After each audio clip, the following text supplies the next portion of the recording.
पहली तिमाही में सरप्लस रहने के बाद छमाही में पाकिस्तान का बजट खसारे में चला गया। रवा माली साल के पहले 6 माह में बजट खसारा 1,537 अरब रुपए हो गया।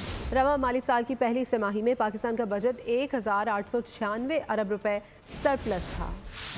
पहली तिमाही में सरप्लस, छमाही में बजट खसारे में चला गया। वजारत खजाना ने माली साल की पहली छमाही की फिस्कल ऑपरेशन रिपोर्ट जारी कर दी।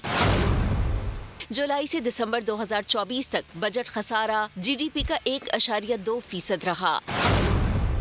जुलाई से दिसंबर तक कुल आमदनी 9,763 अरब रुपए रही।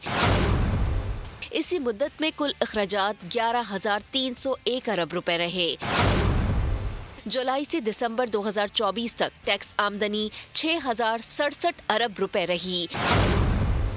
इस मुद्दत में विफाक 5,624 अरब और सूबों की आमदनी 442 अरब रुपए रही। रवा माली साल के पहले 6 माह में नॉन टैक्स आमदनी 3,696 अरब रुपए रही। जुलाई से दिसंबर तक सूद की अदायगियों पर 5,141 अरब रुपए खर्च किए गए। जुलाई तक दिसंबर 2024 में दिफाई अखराजात 890 अरब रुपए रहे।